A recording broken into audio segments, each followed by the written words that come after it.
Livro Fonte Viva, Espírito Emmanuel, Psicografia, Francisco Cândido Xavier, capítulo 28, Alguma coisa.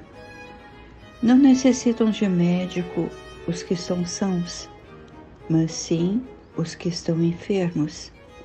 Palavras de Jesus no Evangelho de Lucas, capítulo 5, 31. Quem sabe ler, não se esqueça de amparar o que ainda não se alfabetizou. Quem dispõe de palavra esclarecida, ajude o companheiro, ensinando-lhe a ciência da frase correta e expressiva. Quem desfruta o equilíbrio orgânico, não despreze a possibilidade de auxiliar o doente. Quem conseguiu acender alguma luz de fé no próprio espírito, suporte com paciência o infeliz que ainda não se abriu a mínima noção de responsabilidade perante o Senhor, auxiliando-o a desvencilhar-se das trevas. Quem possua recursos para trabalhar, não olvide o irmão menos ajustado ao serviço, produzindo-o sempre que possível a atividade digna. Quem estime a prática da caridade, compadeça-se das almas endurecidas, beneficiando-as com as vibrações da prece.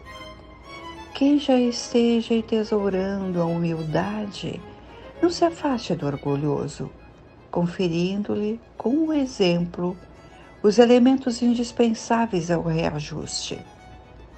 Quem seja detentor da bondade, não recuse assistência aos maus, de vez que a maldade resulta invariavelmente da revolta ou da ignorância.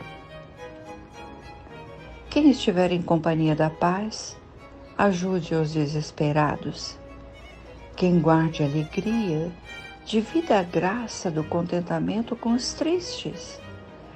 Asseverou o Senhor que os sãos não precisam de médico, mas sim os enfermos. Lembra-te dos que transitam no mundo ante dificuldades maiores que as tuas. A vida não reclama o teu sacrifício integral em favor dos outros, mas a benefício de ti mesmo. Não desdenhes fazer alguma coisa na extensão da felicidade comum. Esta epígrafe, que foi retirada do Evangelho de Lucas, não necessitam de médico os que são sãos, mas sim os que estão enfermos. Este versículo tem uma tradução semelhante em outros dois evangelistas, Mateus e Marcos. Em Mateus, está no capítulo 9, no versículo 12, e diz assim: os sãos não têm necessidade de médico, mas os que estão doentes. Marcos escreveu assim no capítulo 2, a tradução diz assim: Jesus, ouvindo, diz: os sãos não têm necessidade de médico, mas os que estão doentes. É igual a tradução de Mateus, como a gente viu. Mas com Marcos, nesse mesmo versículo, há uma finalização que diz: não vim chamar justos, mas pecadores. Bem, nós já nos habituamos a comparar um pouquinho as traduções. Nesses nossos estudos de Fonte Viva, comparamos algumas traduções que foram feitas, às vezes partindo do grego, às vezes do hebraico. Não a comparação por preciosismo, por detalhamento, por minúcia que desejemos, mas às vezes procuramos palavras atribuídas a Jesus que nos esclareçam melhor. Em oportunidades iguais, nós sabemos, uma expressão mal traduzida muda o sentido da frase. Por isso mesmo, muda o ensinamento do Cristo. Então, na comparação que fizemos, essa dos três evangelistas, não há nada a realçar. São semelhantes. Mas um aspecto Ao estudar, me chamou a atenção. Quando consultei os 3 evangelistas, me chamou a atenção a ordem dos fatos. Os 3 relatam a cura de um paralítico, chamado de Mateus, e a refeição com publicanos e pecadores, nessa sequência. Já vimos outras narrativas em que a ordem não seguia a mesma nos evangelistas. Já vimos. Na verdade, a sequência, a ordem, não altera o significado dos ensinamentos.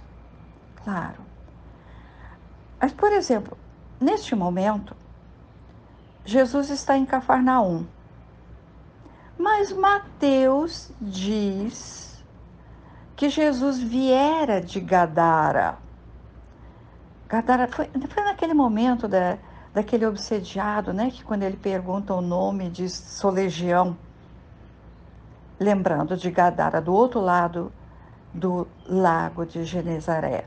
E Marcos diz que a viagem a Gadara ou Gerasa fora depois desses acontecimentos que ele está relatando. Bem, a cronologia dos fatos não era a preocupação para os evangelistas, até porque escreveram de uma maneira diferente, cada um o seu tempo e cada um com as suas palavras. O importante é que eles relatam os mesmos fatos. O importante é que Jesus não oferecia ensinamentos que não estivessem no contexto, no momento em que o fato acontecia, ou muitas vezes quando lhe perguntavam, ou faziam alguma observação. E como a gente vai ver depois, isso nos leva à metodologia de Jesus, o grande pedagogo, responder ou comentar no momento em que o interesse dos que estão à sua volta, que o interesse aflora. Bem, vamos nos situar então. Cafarnaum. Depois da viagem a Gadara, conforme Mateus disse, e Mateus escreve que Jesus estava rodeado de gente, provavelmente na casa de Pedro. E essas pessoas amontoavam-se até a porta, quando chegaram 4 amigos a carregar um paralítico. Como a entrada estava bloqueada, afastaram as traves da madeira do teto da casa, como era comum, e desceram o catre, que era um pequeno leito com cordas diante de Jesus. E nós já sabemos, conhecemos o que aconteceu. Levanta-te, toma tua maca e vai para a tua casa. E o paralítico assim o fez. Mateus continua assim. Partindo Jesus dali, viu um homem chamado Mateus sentado na coletoria e disse-lhe: segue-me. E levantando-se, ele o seguiu.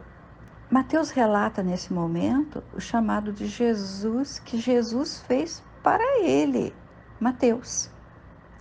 Agora, já o Marcos relata quase igual, mas diz assim: e quando ia passando, viu Levi, o filho de Alfeu, sentado na coletoria.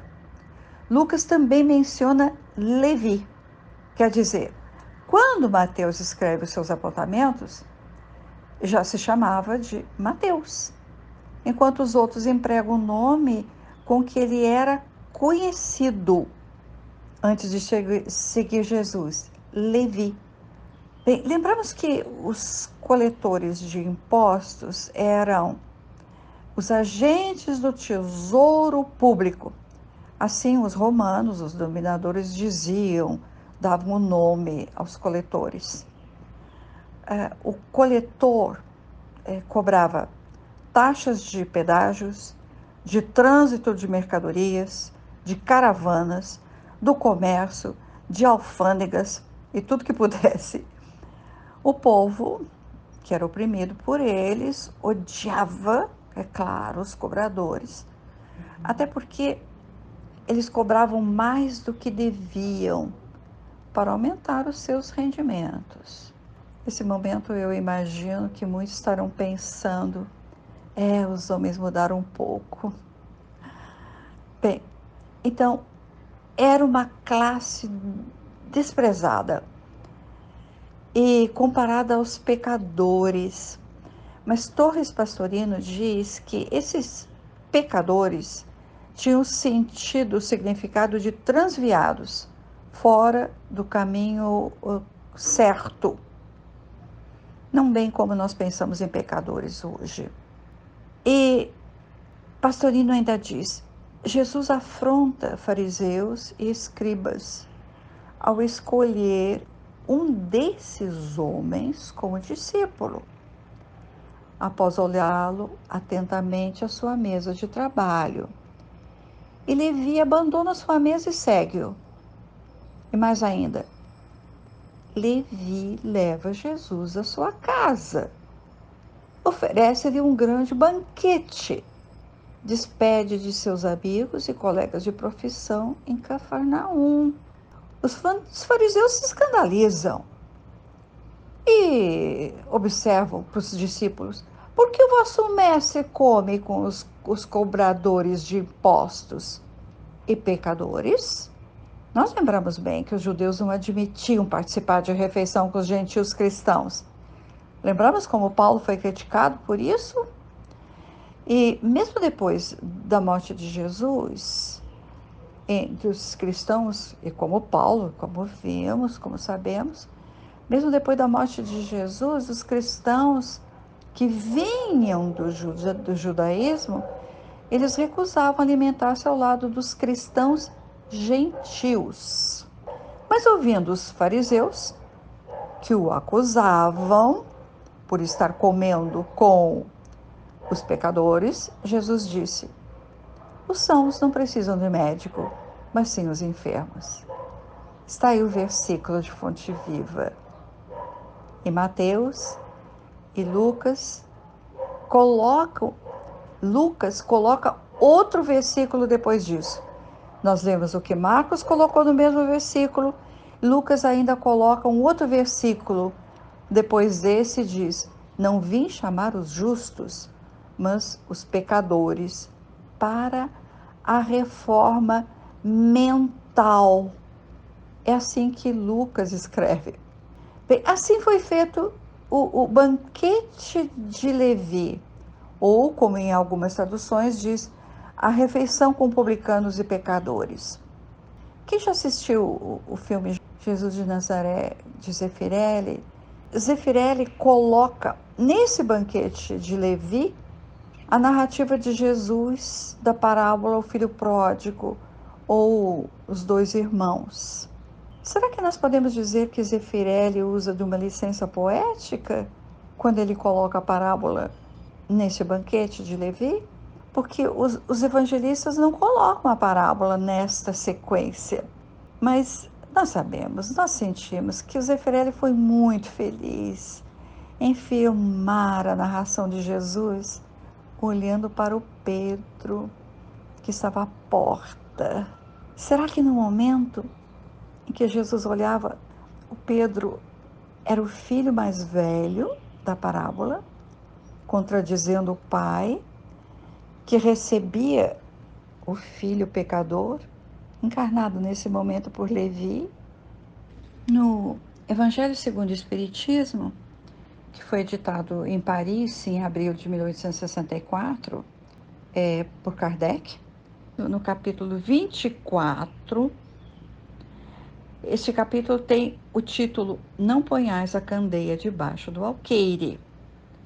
E Allan Kardec escreve no item 12 comentários sobre o versículo que nós estamos estudando.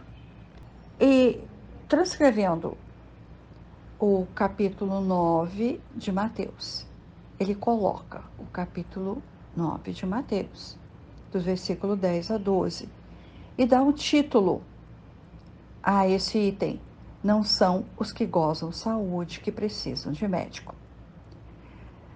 Nesse item 12 do Evangelho, Allan Kardec faz referência à mediunidade, de que é concedida a pessoas indignas capazes de a usarem mal. Que muitos pensam que tão preciosa faculdade devera ser atributo exclusivo dos de maior merecimento. Para que apreciemos melhor esse texto de Kardec sobre este ângulo, essa abordagem Vim para os enfermos, é proveitoso que a gente volte ao capítulo 26 e lendo o texto em referência. Em todos os temas a que Allan Kardec faz referência neste capítulo do Evangelho, ele lembra que Jesus quebra barreiras sociológicas e econômicas vigentes. Com Mateus, Jesus quebra muitas barreiras, quebra tradições judaicas, porque ele vai comer com os cobradores de impostos, e quebra conceitos da dominação romana, além de barreiras econômicas daquele tempo.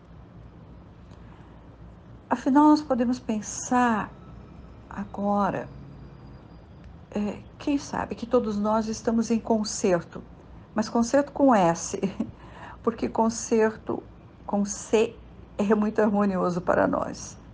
Mas o concerto com S nos indica quanto somos todos enfermos, que precisamos deste concerto. E com a doutrina espírita, entendemos que Jesus se referia, sobretudo, aos enfermos da alma. Claro que também aos enfermos do corpo, mas que a enfermidade do corpo é como uma consequência das doenças espirituais que portamos. Temos então corpos deteriorados pelas doenças espirituais, assim aprendemos. Então dizemos que a proposta de Jesus é terapêutica, preventiva, para que se atinja a saúde integral, corpo e espírito. Eu gosto muito de uma referência de Joana de Ângeles, quando ela diz assim: a complexidade de Jesus ultrapassou o tempo, permanece acima do convencional, do estabelecido, do aceito, do conhecido. Quando será que nós vamos permitir e aceitar que esse médico sublime entre na casa do nosso coração? Outra abordagem pedagógica é essa que nós temos em mão, que Emmanuel nos oferece, no capítulo 28. Mas nós temos o livro em mãos para voltar ao texto e refletir em nossos momentos a sós, quem sabe, e refletir nesses momentos os conceitos que Emmanuel escreve. Aceitar o outro, seja o analfabeto, de todos os matizes, o doente do corpo e da mente, enfrentar a sombra coletiva e ao mesmo tempo a sombra interior. Que decisão firme se exige para que nós pensemos não só em colocar a sombra coletiva como causadora de tudo, mas a sombra interior que ainda carregamos. Também lemos os Espíritos que luz e sal não servem só para os outros, mas servem principalmente para nós. A luz que ilumina, o sal que conserva. E vamos lembrar da último parágrafo, depois de lermos novamente, vagarosamente, os últimos parágrafos de Emmanuel nesse capítulo. Lembra-te dos que transitam no mundo entre dificuldades maiores que as tuas.